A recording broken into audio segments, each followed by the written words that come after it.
Hey, this is Andrew Brown, and this is our after class live stream because if there are things that we do not get to cover during the live stream, since we have that hard stop, I want to make sure that we get to them. And so that's the point of this. This is what you have to do. This is our hard assignments that we need to complete. So going up to here, this is generally what we are looking to do. If you notice that when we do live streams, the instructions do not match exactly, that's because I wrote these out and then I meet with the guest instructors and then we modify them. And these docs just can't keep up with all the changes. So just follow along with me and we'll be okay. And in some cases, even better than what we originally had here before.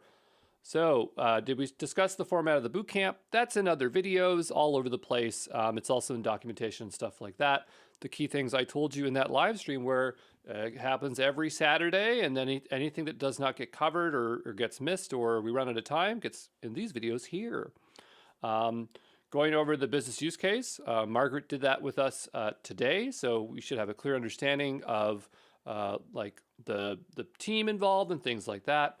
Looking at the architectural diagrams, so we did use lucid charts and we showed you right over here the logical app, and I believe I've shared this because I saw folks popping into here. So this is viewable. Talking about C4 models, we talked about TOGAF more than C4 models. I wrote this because that's what I know C4 models. It's just a model. You can use whatever kind you want. Running through cloud services we'll utilize. We kind of covered that. I mean, like it's covered all in here, so there might be some left out, but more or less those are the services we are using. Testing that we can access our account. We did not do that yet. Setting up AWS free tier and understand how to track spend. This is in the adjacent video that Chirag produced. You have to watch it. That is your homework, like hard assignment homework, things you have to do. Because he goes through here and he shows you how to apply, if you have an AWS credits, how to apply it. He shows you how to make a billing alarm. He shows you Cost Explorer, things like that.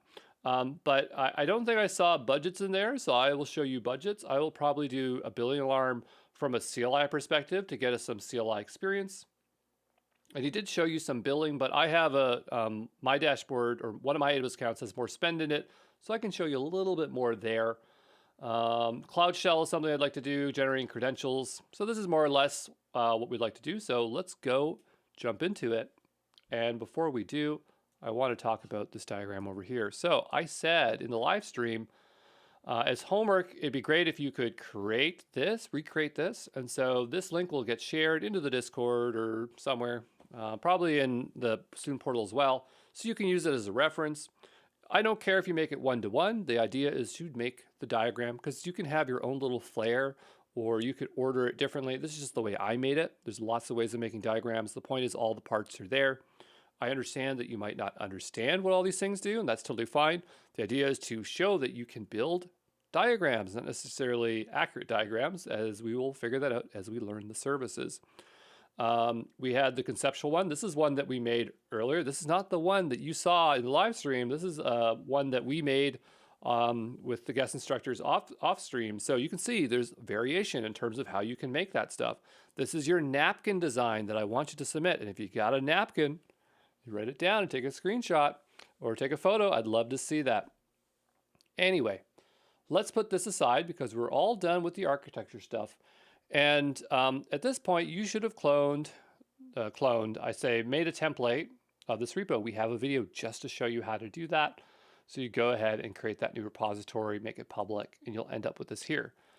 This button here, Git pod, you will need it. And I made another video that's in the prereq right after how to set up a Git pod account that Shala made to get that Chrome extension installed. So go watch that video first. So what I want to do in this video is first, maybe let's show you some spend. So I'm going to go up here and this is one of my AWS accounts that has spend in it. And what we'll do is if you scroll on down, you can see $1,000. We got some spend in here. So one thing that I don't think Chirag had time to show you, I don't believe I saw it, was budgets. So if we go over to budgets, budgets is a way of getting alerted when you pass a certain threshold. It's like billing alarms different. And you can see we have some here. And my budgets are going overboard, and I don't seem to care. I got a Minecraft budget, so I'm going to go here and delete this one. This is an old one. I think I made it for a video one time or something. Maybe we ran a Minecraft server. And you can see we have a couple here. We have AWS credits budget and overall cost budget. So I'm just going to kill these two. Sorry, delete. We're not killing anything here. And oh, I shouldn't have done that so fast because there's a nice diagram, but we'll go here and create a new budget. And last time I was here, this changed. It says new. They're changing this on me all the time. If you watch my Cloud Practitioner video, there's like only 2 options. Now there's 4 here. So we have use a template or customize. Curious what happens if we go to customize. This is kind of what it used to look like. So this must be the new view, okay? We have 4 options. 0 spend budget. So create a budget that notifies you once your spending exceeds less than a cent, or sorry, exactly a cent. That's a really good one. In fact, I think that's perfect for students. But let's read the other ones here. Create a monthly budget that notifies if you've exceeded or forecasted a certain amount. That sounds great too. Daily savings plan. That's if you're saving money. Reservation utilization. These ones aren't very useful for us. So this is kind of like the standard one. If you went down here, we go my monthly cost budget, enter your budget amount. You might say $100. We're going to delete this budget in a second, so follow along. It's totally fine. Here it says specify the emails you want. So I can go andrew@cloudprojectbootcamp.com. Yes, I do have an email at cloudprojectbootcamp.com. You'll be notified when the actual spend reaches 85% or et cetera, et cetera. So we go there and create that budget. It's as simple as that. When we get data, it will be visualized. I deleted it so quickly I didn't get to show you, but you saw over time it showed cost over time, so we'll get that information. It is being exceeded because I'm over $100. So right away, that's already, it is what it is, right?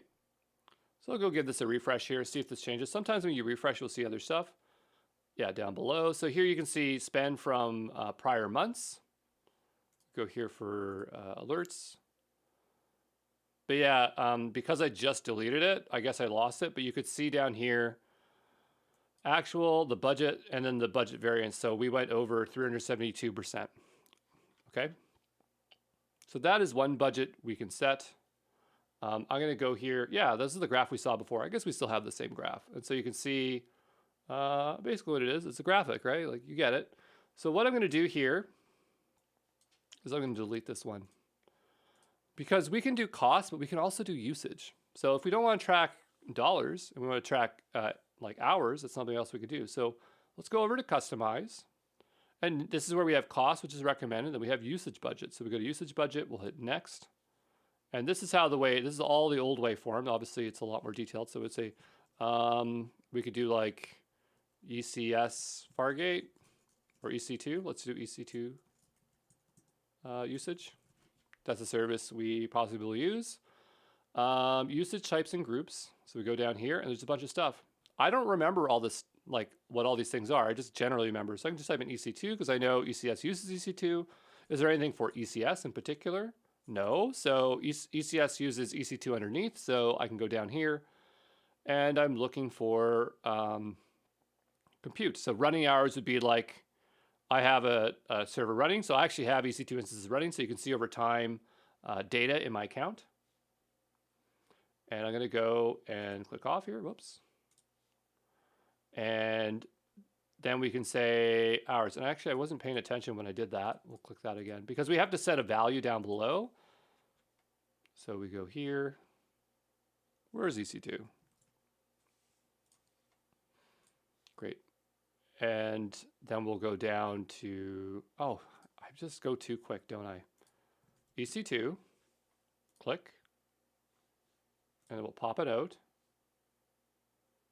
And so like we could say, well, we want it to be 2,000 hours, right? And then we go down here and we set 2,000 hours. So there's that. We can hit next, hit next, hit next. Great. And so now we have 2 budgets. If I go back here, we should see 2. You get 2 budgets for free. So that's why I'm creating and deleting them to stay you in the free tier. Because if you go over a second budget, it costs $1. Where's that other budget? Oh, we deleted it. So we only have 1. Okay, that's fair. So yeah, that's another way of doing it. Pretty clear. We'll go there. We'll go ahead and delete this one. Of course, in your account, you're not going to see as much information. It's going to be very simple. I do have another account that is clean over here that we will get to in a moment. Coming back here, we'll go to customize. I'm pretty sure you can do credits in here. So I'm going to go next into the recommended, the normal way. I'm going to see if I can find them down below here. So we did like the template, which didn't give us as much options, but this is the one for costs where we have more options. And you'll notice down below we have different charge types. So look here, if we do credits, like if we checkbox off all these things here, and we did credits, you can then track credits. So like track credit spend. And then we go down below, we can say, tell me, because like if you have credits and I gave you $5 in credits, you might even want to know $1, right? It depends how many credits you got. Some people found credits on events, got $100 credits. Some people got $5 credits. For me, it's all over the place. I'll set it to $1. We'll go next. We'll hit next. Go back here for a second. You probably want to set a threshold. So we weren't doing that before, but if you set a threshold, it'll tell you when you get close to that amount. So you say, I'm 80% near that amount. And then send me an email at andrew@cloudprojectbootcamp.com. These use SNS, so you might have to click through on an email to confirm them. So double check your email after that. We'll go next. And then there's actions that could be taken if you did stuff. We're not going to set an action. I'm just going to show you things you can do. Where's the action?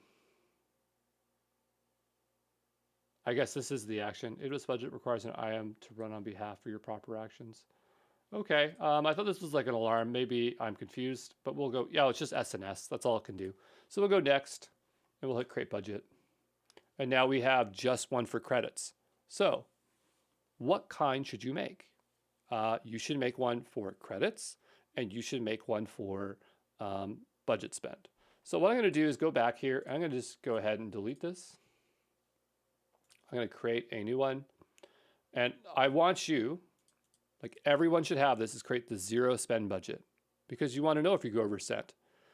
Now, if you aren't on free tier and you expect some spend, just set the amount that is appropriate to you, but we're going to go with 0, okay? Create the budget. And there you go. So it'll tell us, why did I say $1? I thought this was for a cent.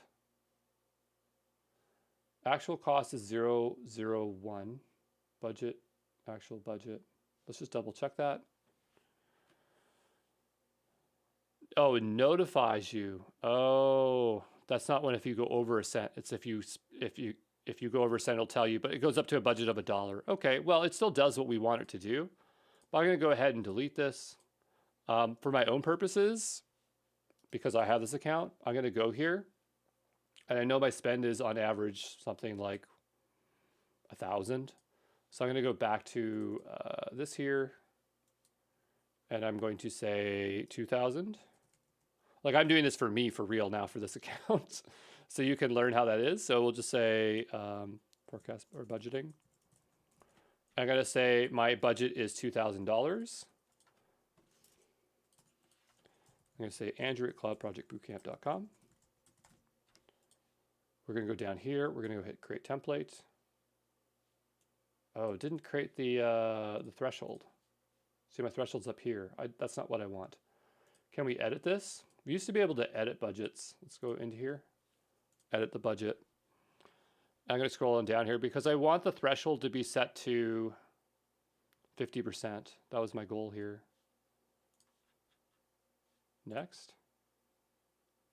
Here we go, 50%. So I know that I will go over 1,000, and that's totally fine. We can set multiple thresholds here, so I can say at the 75% mark, and then I can go here and, oh, they already have one for 100%, because that's the one we really want.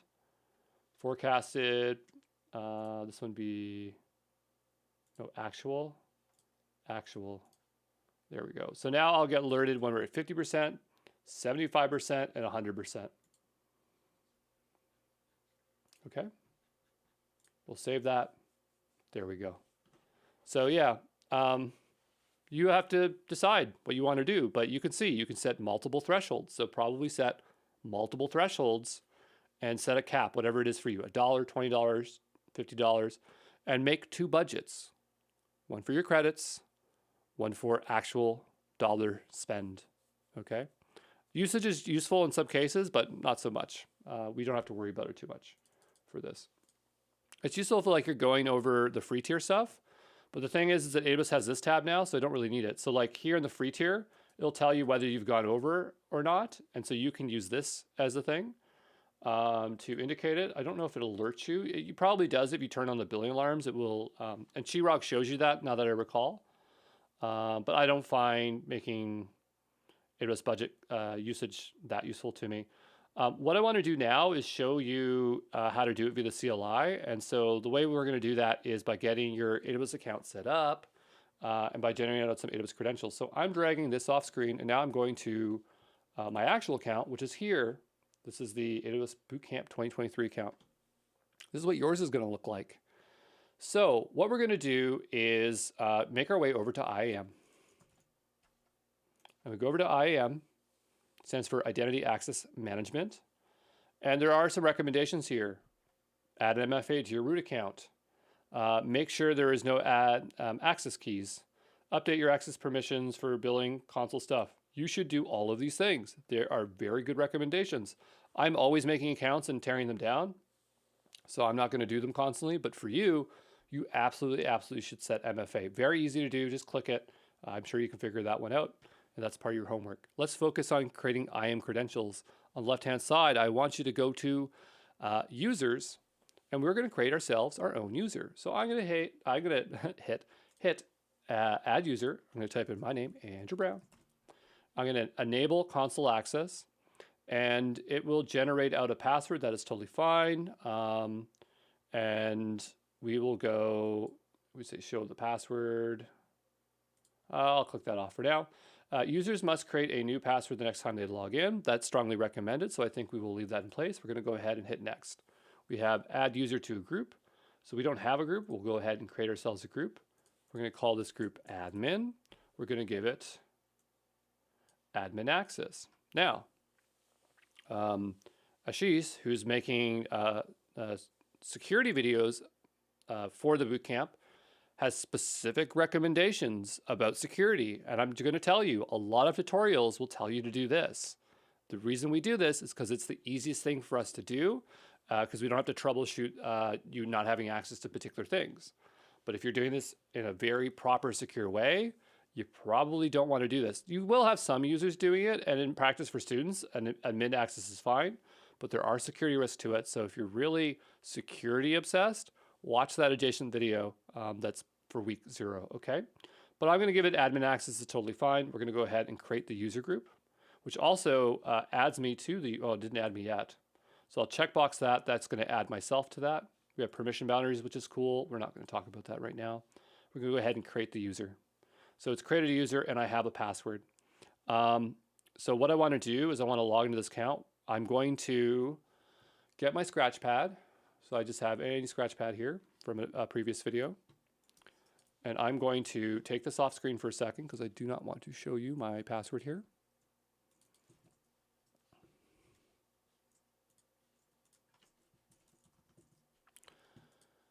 And I'm just going to copy this stuff off screen.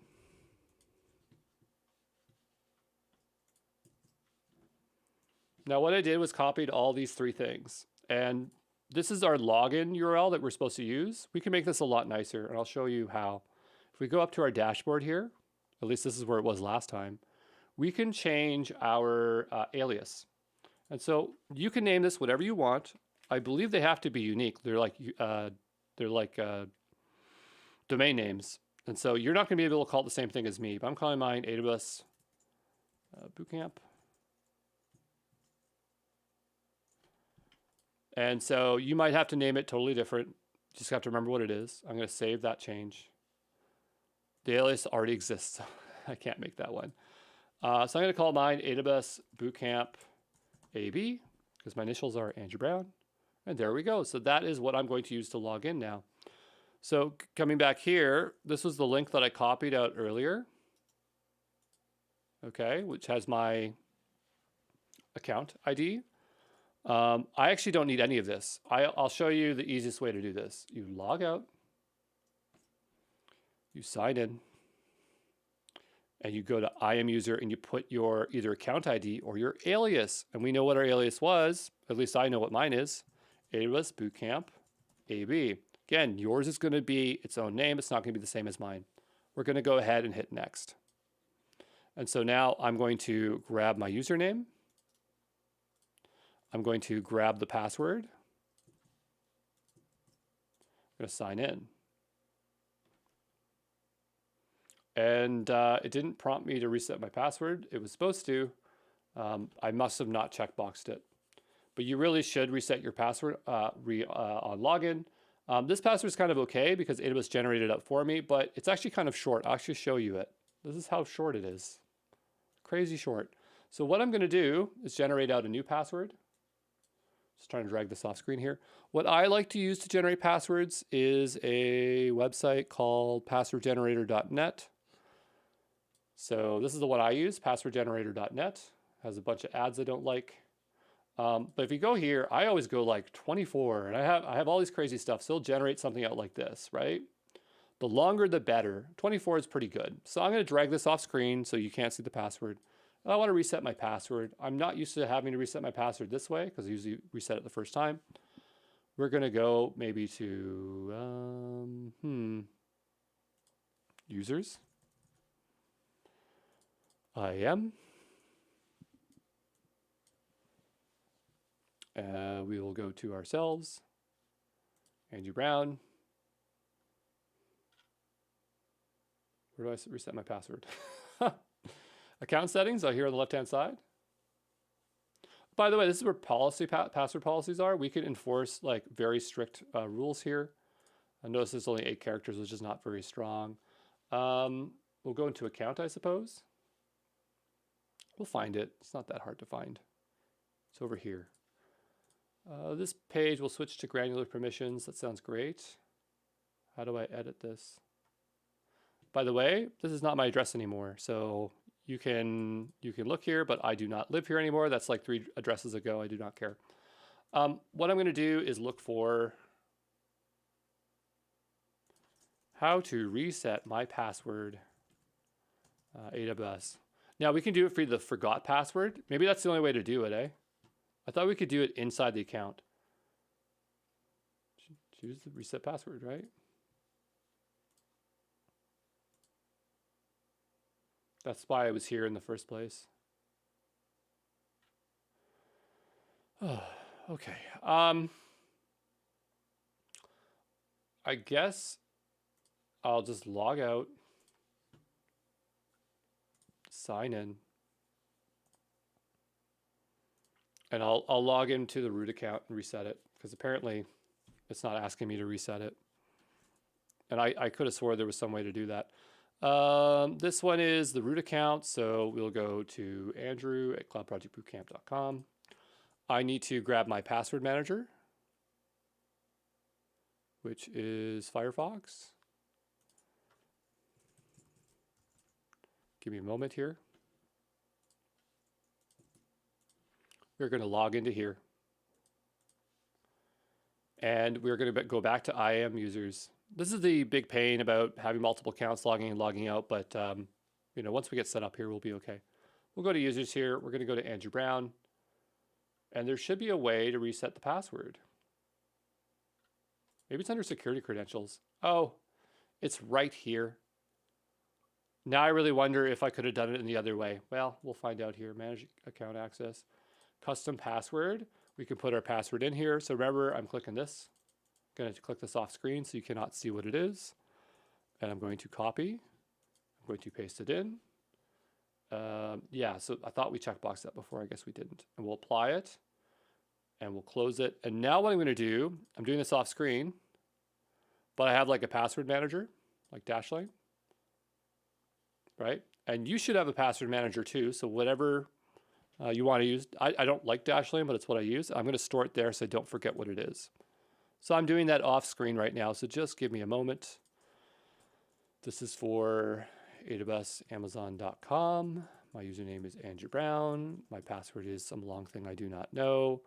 This is going to be called AWS Cloud Project Bootcamp.com. Andrew Brown. And I will also put in here, what did we call my alias is AWS Bootcamp AB. Of course, yours is different than mine. So I will save that. And now what I can do is go back here. I'm going to log out again. And now we'll sign into our other account and make sure this works. So I'm going to go IAM user, and this was AWS Bootcamp AB, Andrew Brown. And we'll paste that in there. We'll sign in. There we go. So we are in with our new reset password. So what do we want to do? We want to get some AWS credentials. So we're going to go over to IAM.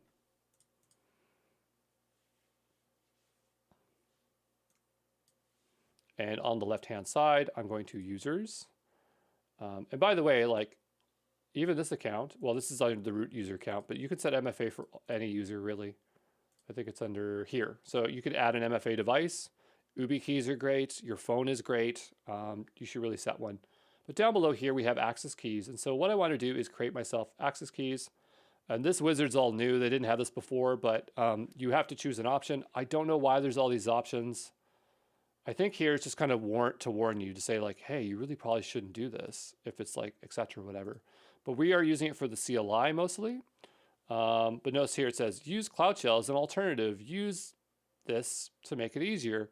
I find these warnings like really small. I think people are just going to click through them, ignore them. But hey, that's what AWS tries to do. They try to make their UI more helpful. You can give it a description value to the access key. We're going to go ahead and create that. So we have an access key and a secret. You can download the CSV file. This is useful because you can then import the CSV into the AWS CLI. Since we're using Gitpod, we cannot use that method for import, but that is a cool option to have.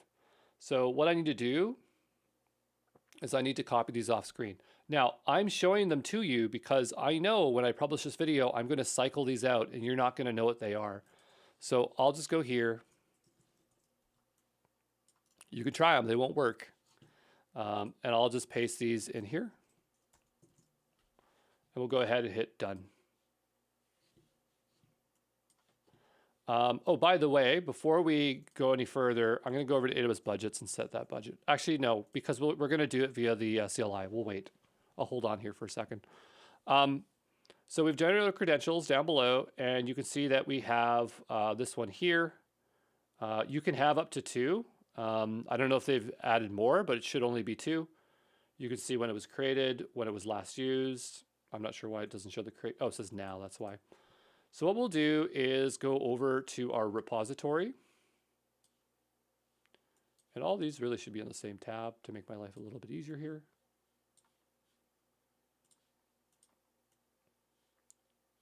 Okay, great. So now what we are ready to do is install the AWS CLI. So I have this repo here, and this is my repo off of here. I'm putting instructions in this stuff. So you can see I'm on week 1. We actually have to be on main because that's where you're at. So what I'll do is I'll click on main here.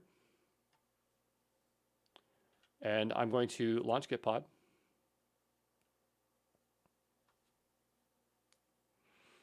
And I recommend that you use branches as well, or at least tag your stuff.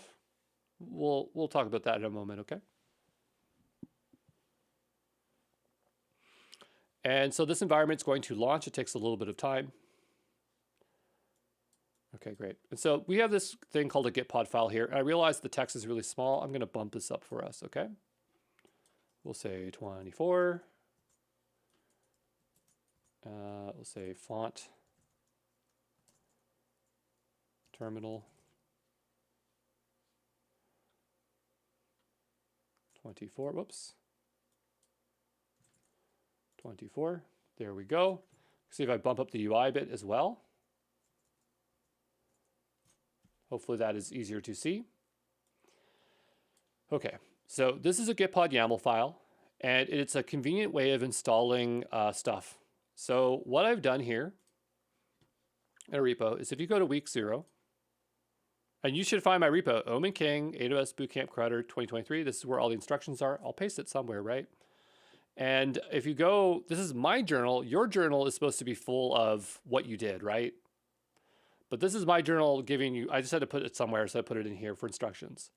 And what we want to do is install the AWS CLI. Now, before we do that, I'm going to make my way back over to here. I just want to show you a feature called Cloud Shell. So I'm just going to make this a bit bigger. Notice up here in the top left corner, there's this button called Cloud Shell. You'll only see it in particular regions. So if I was in the Canada region, I don't know if they have it there yet. Go here. Oh, it's there now. So you might not see this based on the region. So make sure that you're working in US East 1 or Canada Central. I'm hanging out in Canada Central because this is the Canada AWS Ontario Virtual User Group. And so I'm going to use the Canada region for fun. We are going to click that button. And this is going to spin up Cloud Shell. And we'll hit close. And this font is super small. I'm going to go to the top right corner here. Now, this is your first time launching Cloud Shell. It might ask you to do something like create a storage or something like that. Just say yes and click through to it.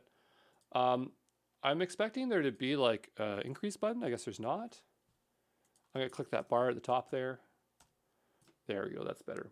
So the AWS CLI is already installed on here. So if I type in AWS and hit enter, I should see the help command. So it's already installed, but it's not installed on Gitpod.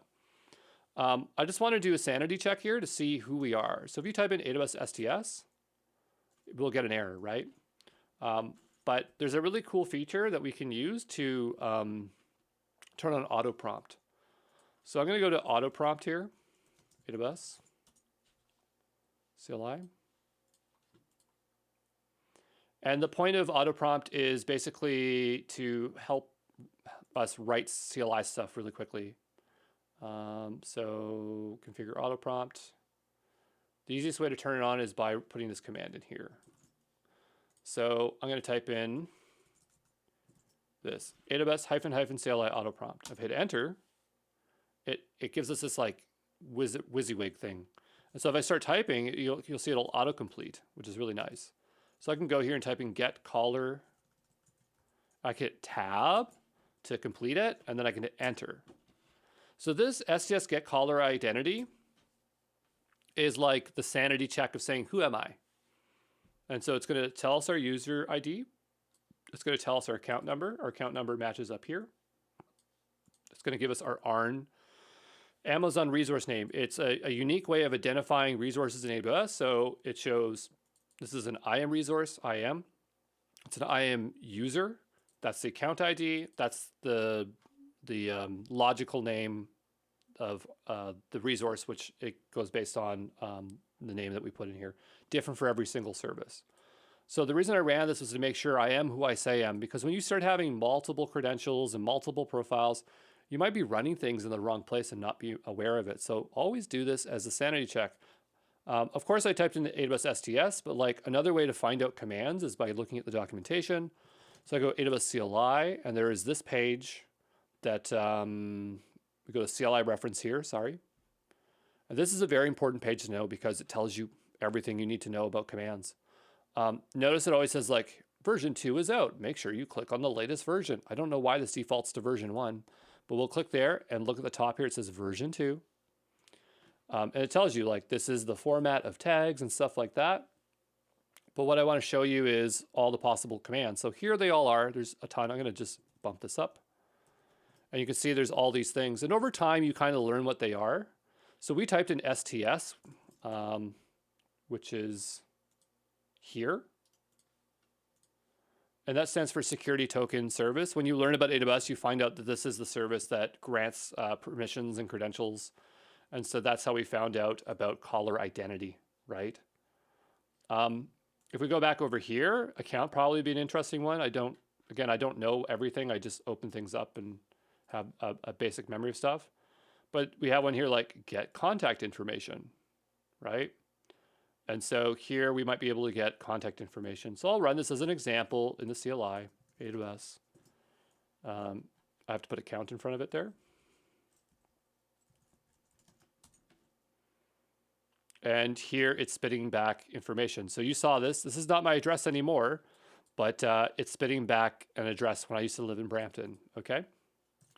I hit Q there, so I'm just going to hit up there. Notice that it has this colon here. This is it entering in like Vim mode. And you've probably heard of Vim because it's a very difficult editor to use, but a lot of programs will use it. And so when you see this colon there, and it looks like it's incomplete, that means you can hit up and down. There's more information. There's not really much to see here, but to get out, you hit Q for quit. Okay. I'm going to type in clear to clear that out. So yeah, there's the AWS CLI here, but it's not very useful for us here because we need to have it in Git pod. So how do we get it installed? And this installation instructions will probably work on your local machine, but we're going to do it in Git pod. So coming back here and looking at our repo, I made this as the installation instructions, and we have these commands here. But to install the CLI, we can go here. If I Googled it, I just type in AWS CLI, get here. It has instructions for Windows, Mac, Linux. So Linux is what we're using. So if you look here, it says, run this line, run this line, run this line. Okay, we go back to here, run this line, run this line, run this line. It's the same thing. So what I'll do, there's like a copy button here, but I recommend doing each line because sometimes when you copy and paste them all at once, it doesn't do what you think it's supposed to do. So I've copied this line here. I know it's small, but we'll go back over here. And in our CLI, you should have the terminal open. If you don't see this, you can go up here, go File, Edit, where is it? Terminal, new terminal, it'll open this up. So I'm going to go ahead here. I just right-clicked, and it already thinks I know I want to paste. I'm going to say Allow. I'm on Windows, so that's how it works. A little bit different on Mac. And this is the line. So I hit Enter on my keyboard. And what it's done, curl is used for downloading files from the internet or viewing files. So it downloaded locally. I'm going to type in ls to list files. I'm going to do -la, list them as a list like this way, and list all of them. So I downloaded it right here. This is probably not where I want to download it. So I'm going to hit remove, RM for remove, hit AW, hit tab, hit enter, and then go up again. We probably want to not put in a repo because we don't want to commit it. So in my instructions here, I just went to the workspace. So if you type in pwd, print working directory, it's telling you where you are. Right now we're in a folder called workspace and a folder called here. This is our Git repo. Anything in Gitpod, anything that's in here is going to get committed.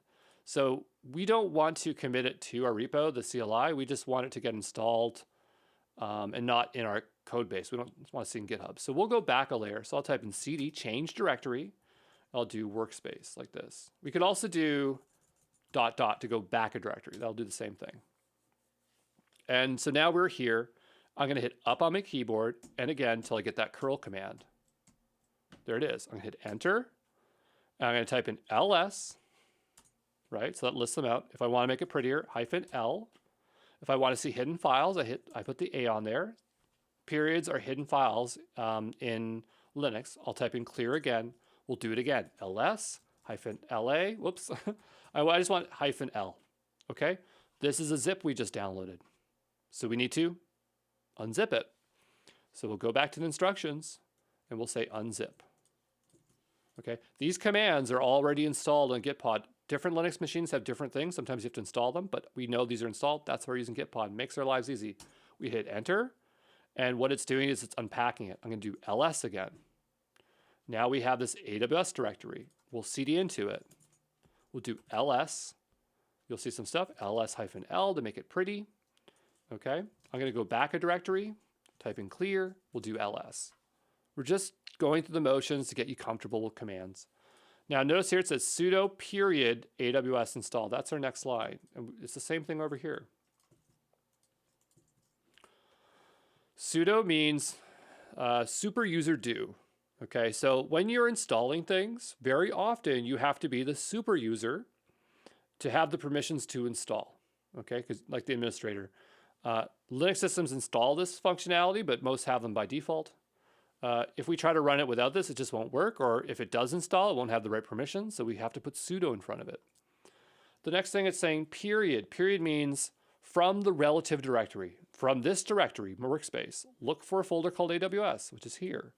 And then do install. Now, this will execute install. What is install? Before we run it, let's take a look.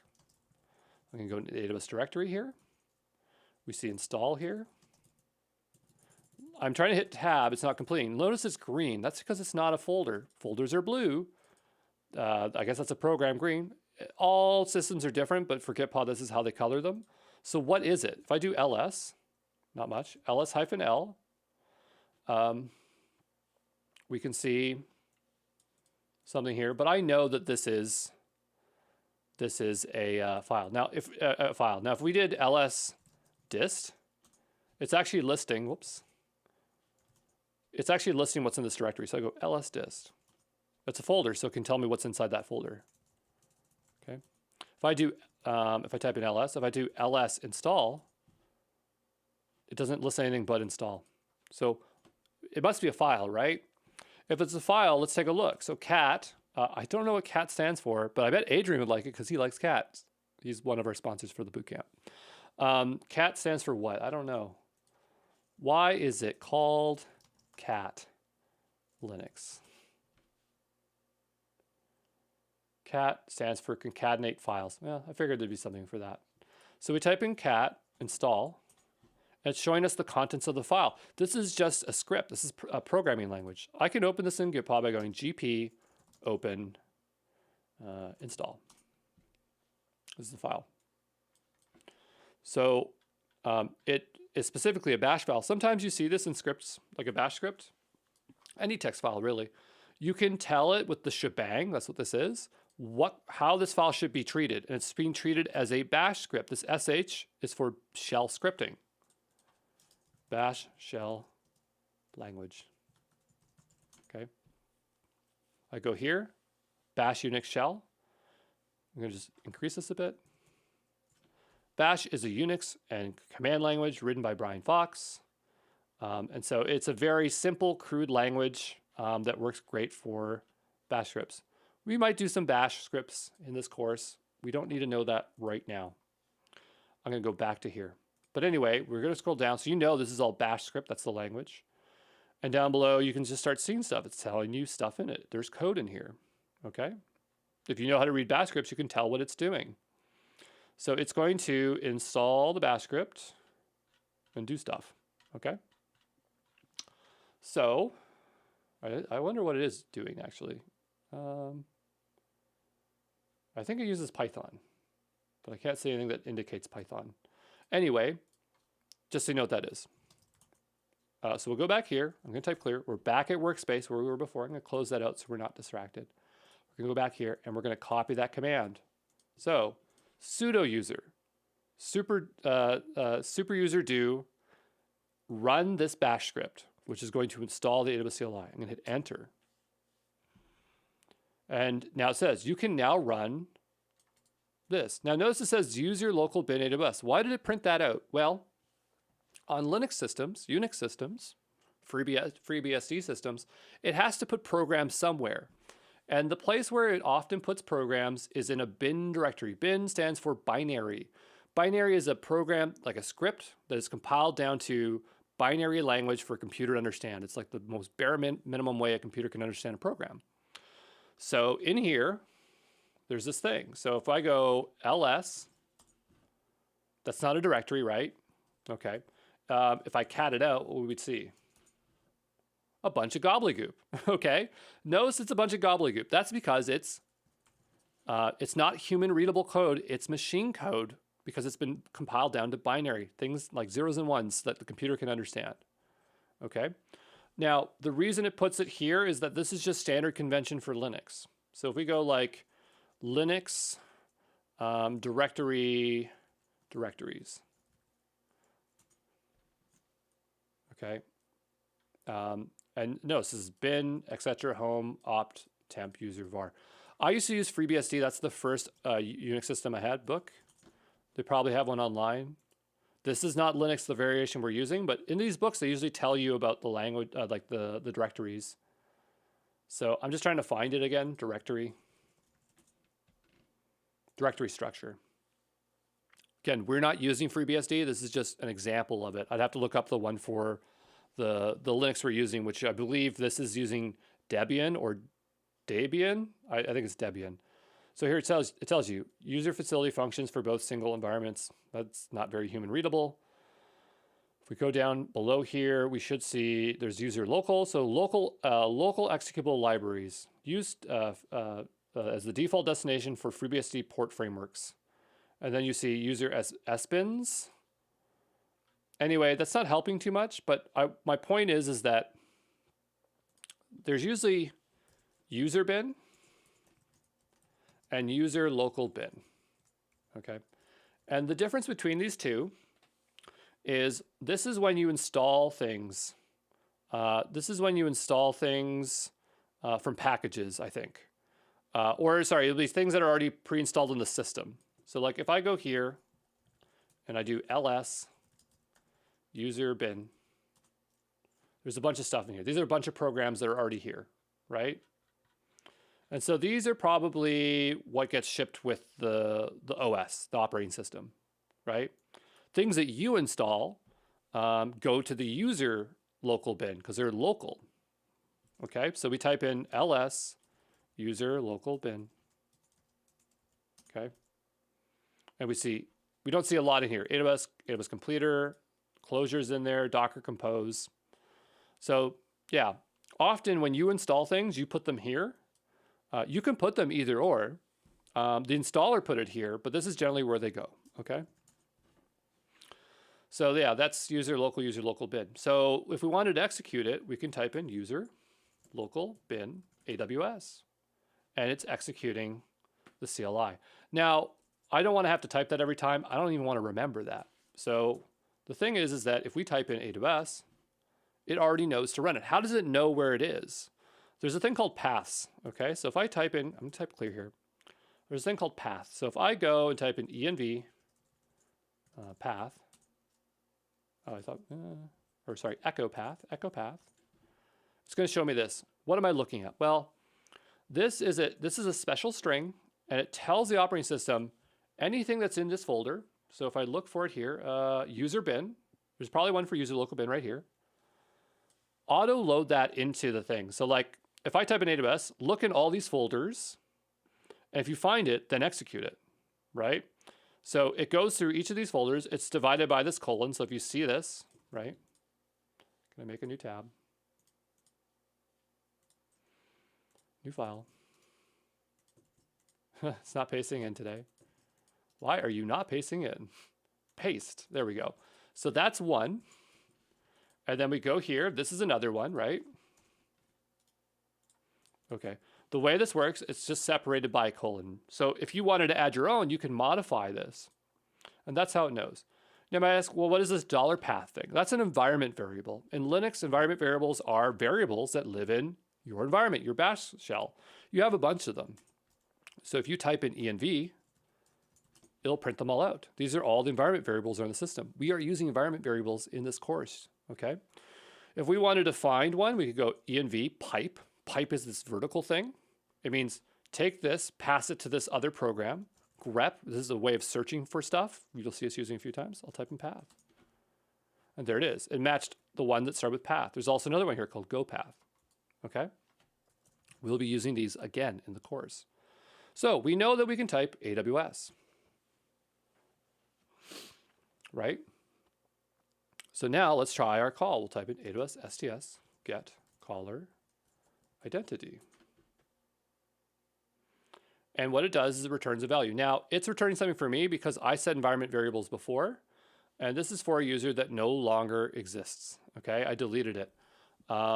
So this is not a clear representation of what yours will look like. So what I'm going to do is I'm just going to have to reset this here. So anyway, you should get an error, and I'll replicate that here in a moment. So I'm going to type in AWS environment or envars. Envars is short for environment variables, and click the first link. And what we get are these three things here. I'm going to just blow them up here. These three here. I'm going to go back over to our Git pod here. And we'll create a new file here. I'm going to paste that in. Okay. So the thing is that these are already set. If I go down here and type in env pipe grep this, it's going to show this access key. If I go like this, enter, partial. It's matching and showing me these 3 values. So right now, I'm just going to reset those. I'm going to type in the word export. Actually, we have them up here, so I'll just do it this way really quick. Okay. I say not to do this often. I got to take out this $sign. That's just, that indicates this here. We don't paste that in. We'll go here. We'll paste this in. Type in clear. We'll make sure they've been reset. They're empty. Good. I'm going to type that again. Get caller identity. It's hanging. It's hanging. Good. Invalid endpoint. You know why? We don't have any credentials. This might even tell you, if it doesn't even see them set, because there might be another way to remove them, that it's just not there. So you'll get a message like basically it'll hang. It'll say it's not there. You got to set them or something. We can do that by typing AWS configure, I believe. But I don't want you to do it that way because we're using Gitpod. And Gitpod, it reads it from the environment variables, and this will do pretty much the same thing. If you do config, it'll actually create a file, and we don't want a credentials file. We want to load it by environment variables. It's just the limitations of how we're doing it. So we generated out those IAM access key and secret earlier, and I have them off screen here. So I'm going to go copy them. Remember, these are the ones you generated earlier. I don't know what yours are. And don't share these with anybody because if they get access to them, they muck up your account. So I paste that one in there. I'm going to paste this one in here. Even though AWS didn't show it, you really do want to put double quotations around here because it might cut off right here at this thing, and it might only think this is the key. Okay, so put doubles around here. It's just some weird characters will cause these to break shortly. I'm going to make mine CA Central 1. I'm in Canada. Different regions of AWS have different restrictions. Some services are just not available. Some services have different, like less subnets and stuff. I'm doing in CA Central 1 because this is the Canada Bootcamp. Follow along in Canada Central or do US East 1 or do the primary region of your area. But just understand that you can run into some differences in different regions. If you want to match exactly what I do one-to-one, you might have an easier time. So what I'm doing is I'm going up here, I'm copying, pasting this in. Whoops, that did not copy right, hit clear. Sometimes Gitpod's a bit finicky, or at least Windows is, so I have to do copy, right-click, paste. It's more maybe a Windows thing actually, but we're right-click, paste, copy, right-click, paste, central, I think I spelled that right, enter. We're going to confirm that we set those right, ENV, pipe, that's the vertical line. If you're wondering where it is on your keyboard, I can show it to you here. I don't know if it's easy to show, but it's above my return key. Okay, the backslash means this way.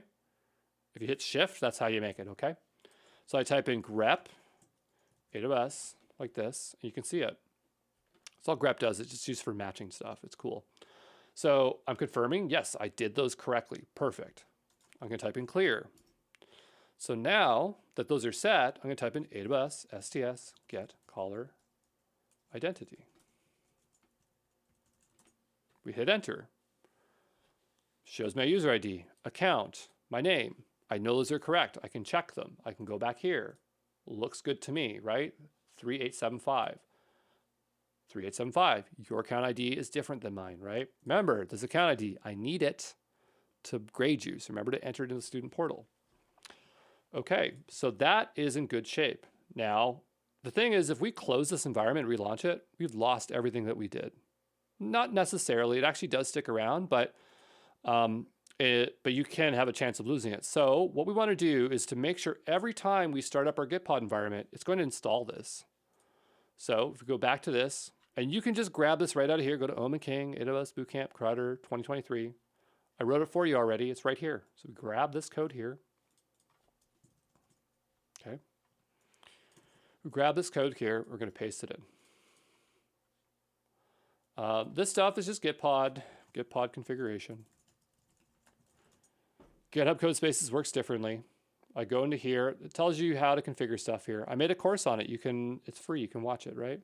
It tells you like, oh, you make tasks, you make ports, okay? So here we're saying name AWS CLI. This will create on the right-hand side, I'm covering it, you can't see it, because my face is in the way. But there's this here, right? So if I hit this tab here, it'll make another one. So we have this. We expect to see AWS CLI down below here later on, okay? I'll drag this back out. I keep forgetting that my face is here, so I might be covering some of the code. I apologize if there's anything obscured away. So, yeah.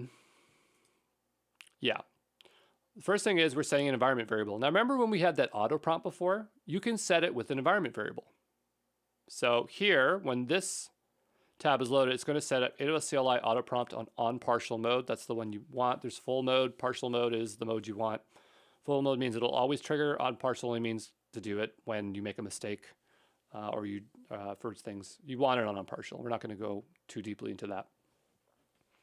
These are the commands. So we're going to go outside our directory because we don't want to install it in that thing. Run that curl command, unzip it, sudo install, go back in the directory. Why is it Thea workspace root? Well, I wanted to know if there was an environment variable because like this name, we could type it in we could have put this in here, like here. But the reason I did this is because then if the name is different, it's easier. And the way I discovered it is I just typed in env, and I was trying to find if there was like this address in here. So I just searched it. I did Command F here, and I just typed in AWS Bootcamp somewhere here. And then I found it. I mean, if I type in env and do grep Thea, there it was. So that's why I put it in there, because I know that it always maps to that. Thea has something to do with VS Code servers. So if you're wondering what that is, I don't know how to get rid of this highlight now that I did that. Let's take that out. Just put something in there. Nope, it will not remove this weird highlighting. Okay, that's totally fine. We'll type in clear. So this will work. So you put this in here, right? And I'm going to go here on the left-hand side to look at our source code.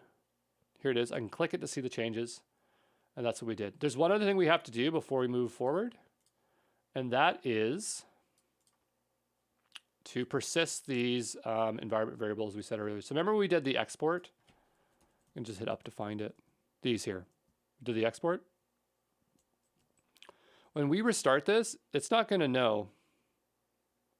It's not going to know these environment variables because we just set it temporarily. If we type in gpenv, the exact same thing, but gpenv, and hit enter, this is going to save them in Git pods like special credentials, like they have like a secure area. So every time we launch up the workspace, these environment variables will be ready for us every single time. So I'm going to hit up and find the other one. There's the region. So do gpenv. We will find this other one here, the secret. We will do gpenv. We'll hit up, we'll type in clear. Okay, and so the idea is that those will get reset the next time we use it. If you're wondering how do we know that, we can go to Gitpod here. I'll do it in a new tab over here. I'm going to gitpod.io. These are all the workspaces I spun up before. If I go to my account in the top right corner, maybe user settings, and we go to, I'm just trying to remember off the top of my head where it is, variables. You can see they're set, and so I have one set for specific projects. There should be one here for this project. So I go AWS, like Cloud Project Bootcamp.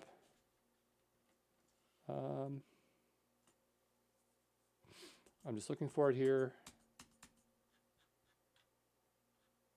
I have a lot more than you, right? Because I don't have a fresh account on this. Anyway, my point is that it's somewhere in here. I have a lot. Maybe I've hit maybe they just don't show Bootcamp. Oh, here it is. So here it is, access key. So I can go here, edit it. I can see it, right? There's the value. I can go to the other one, the secret. Again, this is just only hard for me to show because I'm on here. So this is the other one. But my point is it's stored here, so we know it's saved later, okay? So what we want to do is commit this before we move forward. So if I click this, it'll show the changes we're making. That looks good to me. I'm going to say, oh, by the way, I don't want to commit this on my main because I'm trying to keep it clean for you. So what I'm going to do is go git checkout -b. You can just commit this on main. That's what you do. So just ignore this part. I'm just doing this. So I'd say like week 1 or week 0 again, because I'm doing it twice. Oh, I got to be in the folder. Sorry. I got to be here to do this. Bootcamp, bootcamp, bootcamp, bootcamp. Why won't you autocomplete? Oh, I'm in the wrong directory. CD, AWS bootcamp. There we go. Clear. I got to drag this over so you can see what's going on here. And I'm going to just do git checkout. Again, this is just for me. I know my head's in the way, so I'll just try to hide this. I got to get in the habit of doing that. I'm so sorry. Let's go here, hide. There we go. And so I'm saying week 1 again, because I've done this before. Again, yes. And then so now I'm in this branch. So now this is what, like, just pretend you're in main, like you didn't do this branch here. And so I want to commit this. So I'm going to say install AWS CLI into Gitpod tasks. Okay. If you make a mistake here, Gitpod might complain. You'll have to fiddle around with it. We'll hit commit. We'll hit publish the branch. Now you pushed it, but don't trust it. Okay. Always double check that you have your code where you want it to be. I'm back in my repo here. I should see this new branch. I'm going to drop it down. I'm going to go to week 1 again. And here we can see we have the billing, sorry, not here, but if we go into the back here and we look into our Gitpod YAML file, it is there. Sometimes I lose code from CDEs because of that. Now, it should still be there. If I go to Gitpod.io up here, it could still, it's not logging me in. Show me the logged in part. Why are you doing this? Come on, Gitpod. Where's the frickin' page? Dashboard, here we go. So sometimes like your old environments will be here and you can just like relaunch them.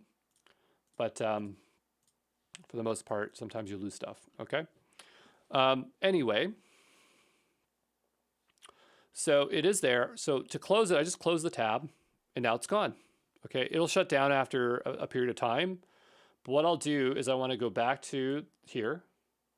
I'm going to be just in week 1 again. You're in main, and I'm going to, I guess, shrink this a bit. The button's not showing up, and refresh. Click Gitpod.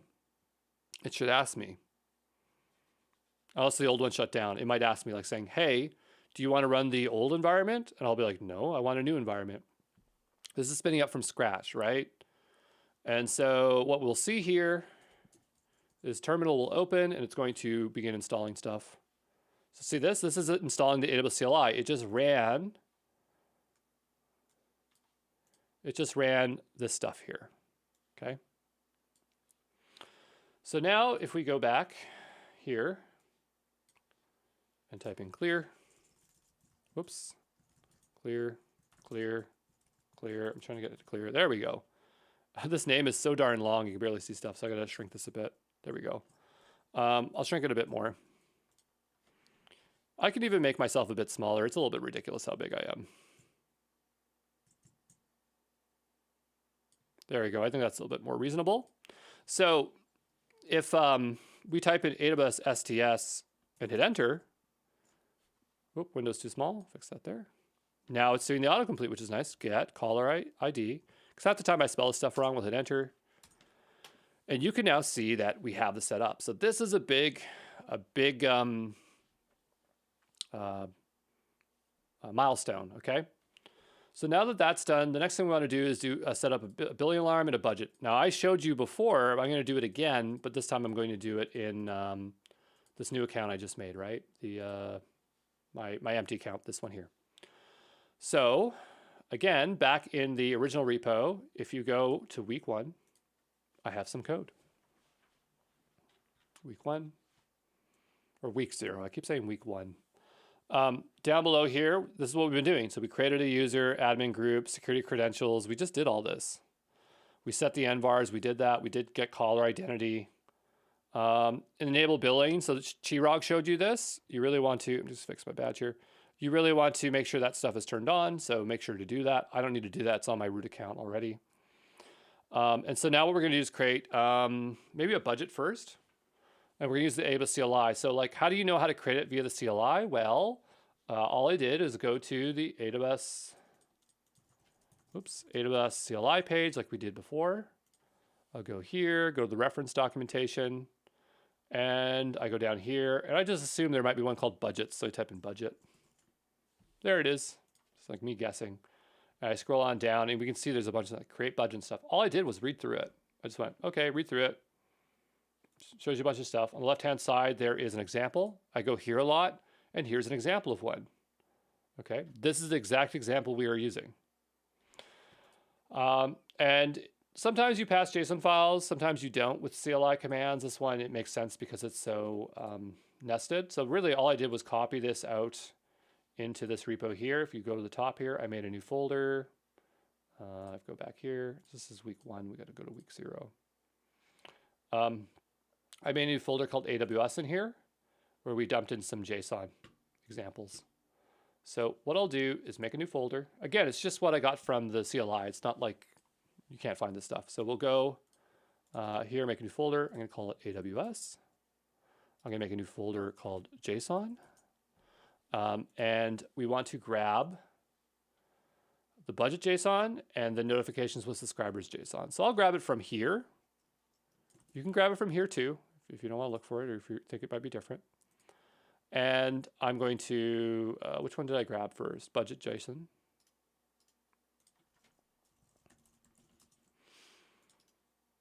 I'll paste that in there, allow, and then we'll go get the other one.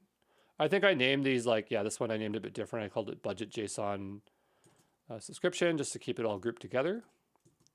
And someone was asking like, how do you know that we did stuff? It's like, well, if you followed along with these CLI stuff, then we committed them. That's how I'm going to know. So we'll go back over to here to this code example. I know it's exactly the same, so we'll grab it and we will paste it in. What do all these configurations mean? Well, you have to read through all these things to know what they are. But, you know, a lot of times I just match them up by looking at the CLI. So I'll go to budgets over here. And if I go ahead and create a new budget, just shrink this to create a budget. I go to custom and I make a cost budget. You can kind of match things up. That's what I do. Budget name, go over here. They're not always one-to-one, but you can see they're pretty similar. So I scroll on down. The budget object, so budget name, right? They're right there. Okay, so like you can match stuff up like that. I'm going to go back over to here to our CLI, and we'll look. Whoops, sorry, a little bit all over the place. We're going to go back to the example down below. We're going to copy and paste this. I'm just going to put it anywhere. I'm just going to make a new file. This is a file I'm not saving anywhere. And so you can see it wants the account ID. So get your account ID. You can get it by going up here. But let's learn how to use the AWS CLI. So remember we did that command before, AWS STS get caller identity. Okay, prints that out. Let's say we just want to get the account ID. We will type in AWS STS get caller identity -- query. And I put the word account. And now we just get the account. If we don't want it with the quotations, I'm going to hit up. I'm going to hide myself for a moment so you can see what's going on. I'm going to put -- output text. There you go, that's clean. If I want to get the AWS account ID and set it to an environment variable, I'm going to type in account ID underscore equals $ parentheses, go all the way to the end. Hit enter. Okay. And now if I do env, oh, sorry, you know what? We have to put export in front of that or that won't work. And so now if we type in env grep account, there's our account ID.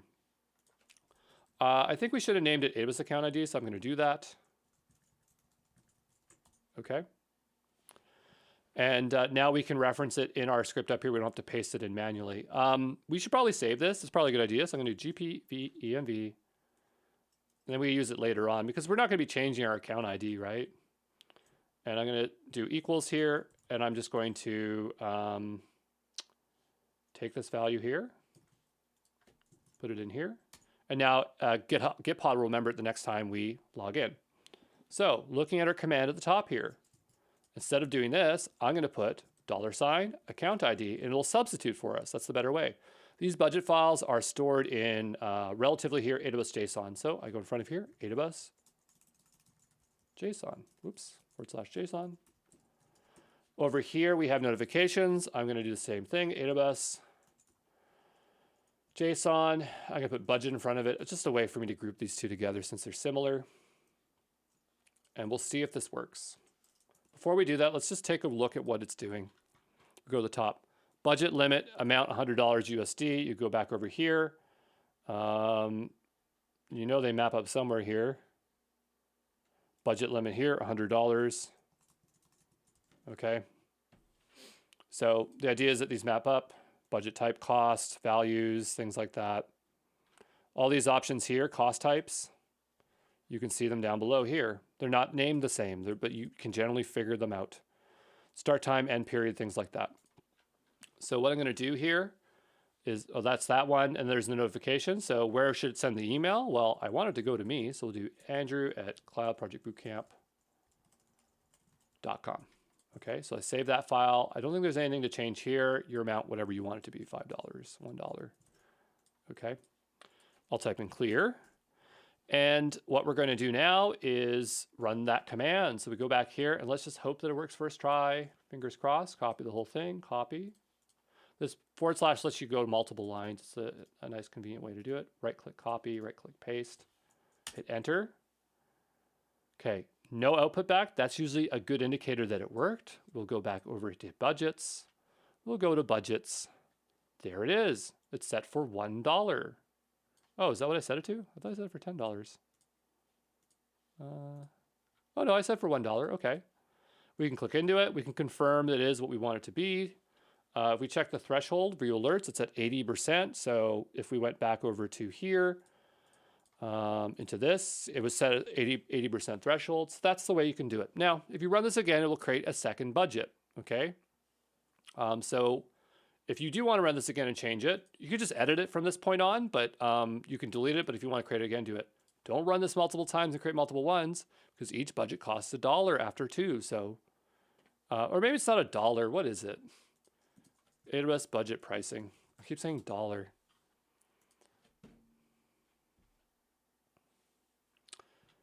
We have this in our pricing guide because I had to do it up. Each report incurs a cost of 0.01 cents. Okay, that's not the pricing. Oh, enable action will incur a 10-cent daily cost. So if there's 30 days, so $3 actually. I keep saying dollar. It's actually $3.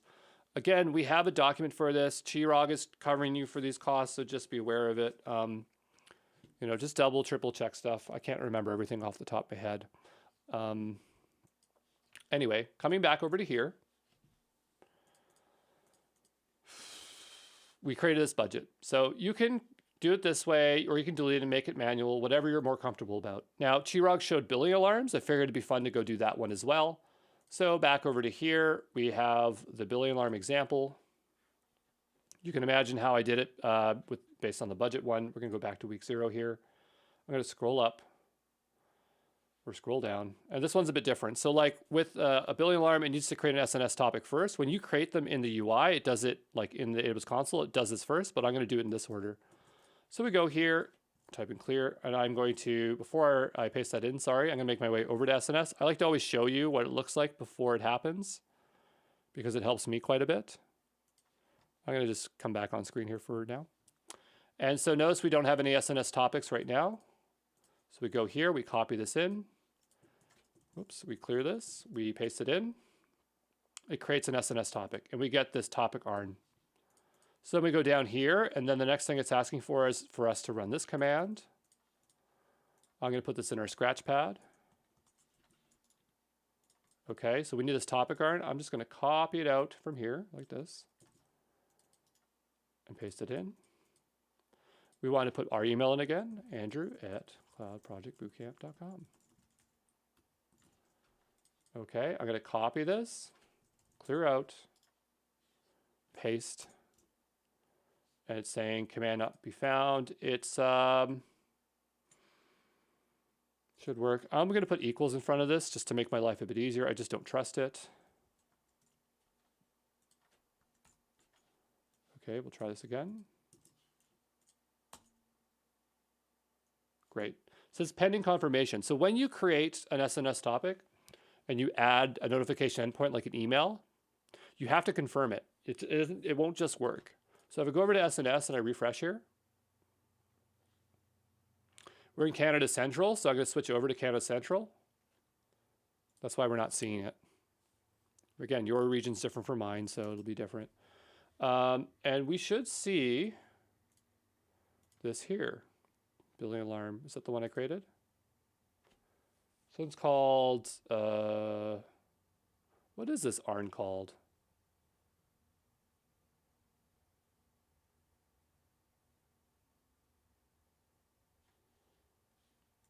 We ran it before. Building alarm. Okay, yeah. Sorry, it's just we didn't have it up here. So it went to the right region. And so this is our alarm. Yeah, building alarm here. And so if we go here and we click into the building alarm, we can see down below, I'll bump it up. It says pending confirmation. So I can confirm it here, but the proper way to do it is to actually go in your email. So off screen, I'm just going to open up my email client. This one's going to my Outlook. So I got to open Outlook here for a moment. Just give me a second. I just need a new tab to do this.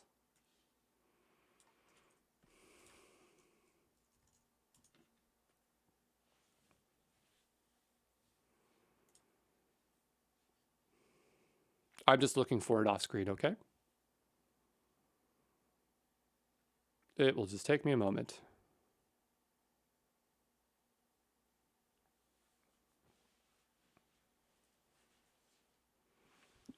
And so you can see I've been getting a lot of emails. So I'm just going to go off screen here. So look, all that stuff I was doing, zero budget, stuff like that were getting triggered earlier.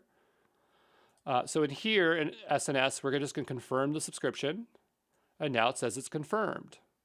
If we refresh the page here, you will see it is now confirmed. That means that we will receive emails.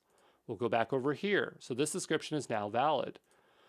So now that we have the SNS topic we're subscribed to, we can create an alarm. Okay, this one's called put metric alarm. This is for creating and updating alarms. There are a lot of flags, but this is just another case where it makes sense to use JSON because it's just so complex to configure. I tried to do without JSON, and they're basically like, no, you have to. And so this example is in here somewhere. If I go to the top, examples, it wasn't there. I got it from this one here, this tutorial. So I found it on this page here. Okay, this is where this code's coming from. But anyway, we need this file, the alarm config.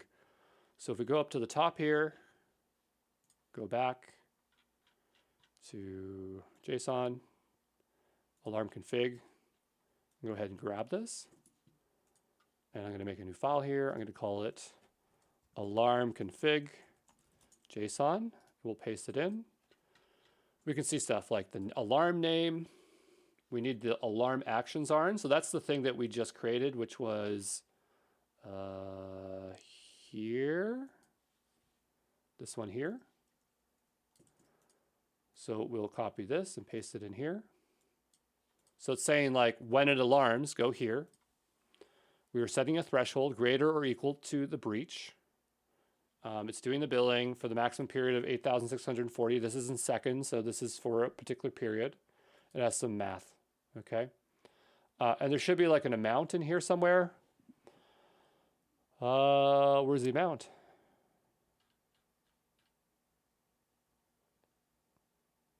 Maybe it's 1. We'll run it and we'll see what happens. So we'll go back over to here, click back to week 0.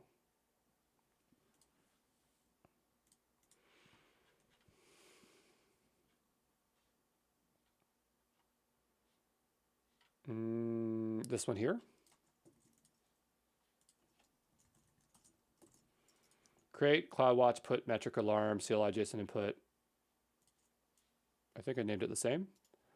I gave this an underscore or a hyphen. I'm going to give this one a hyphen instead.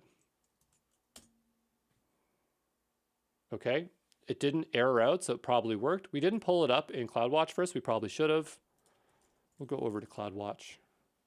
This is the same kind of billing alarm that Chirag showed you. Again, watch Chirag's video. You should have watched already. You should have set a billing alarm the way he did it. If I go over here and go to my alarms, this is the one we created, insufficient data. It will start populating it. This one is going to trigger based on $1 exceeding, so that is accurate. So yeah, there you go. I mean, there might have been some extra stuff down below here. Nope, that's all I wanted to show you. So what I'm going to do here is go and commit this code. We are in the week 1 repo, so like CLI commands for billing and budget alarm. Okay, we'll commit that. Make sure that it's there. Double check. I'm going to go to my week 1 again. And so now what I would say to you is like, I would probably tag it. That's probably the easiest way to do it. So like if you're in your code here, I would go and type in git tag week 1 and then say git push hyphen tags. If you already pushed, it'll apply the tag. And if I go back to GitHub here, we should see tags, right?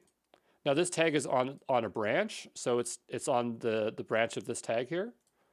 I think we can see the history somewhere here. I'm not sure how to visualize history in VS Code. I don't use this for visualization, so I'm not sure. Git pod. If we go to extensions, maybe we can find something quickly here. GitHub tree. Git tree.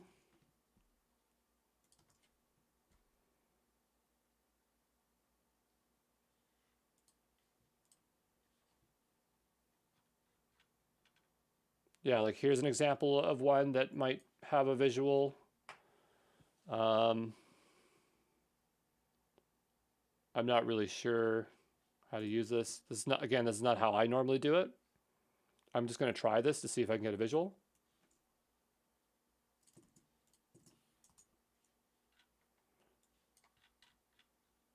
Anyway, I'm not sure how to use this, but my point is, unless it's right here on the left-hand side, my point is that it is in there and we have a tag. Again, for your homework, this was the stuff that you have to do. This isn't your additional homework that is up to you to choose. So just make sure to commit that into your journals. But yeah, there you go. So I know that was a lot, but I just wanted to make sure we're very thorough to help any of the beginners along that might not know the CLI stuff. But yeah, we'll see you next time in class. Ciao.